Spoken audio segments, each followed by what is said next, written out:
This crash course offers a structured introduction to Python for a participant with no prior programming experience.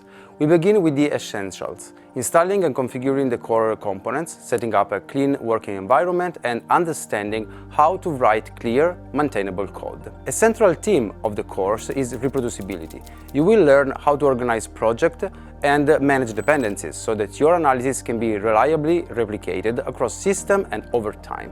We cover the fundamental structure of Python: data types, control flow, function, and file handling, and then we will move to scientific libraries such as NumPy and Biopython. Selected Bioinformatics example will serve as a proof of concept, showing how programming principles translate into real scientific application. By the end of the course, you will have a solid technical foundation to approach data analysis in a structured, rigorous, and reproducible way.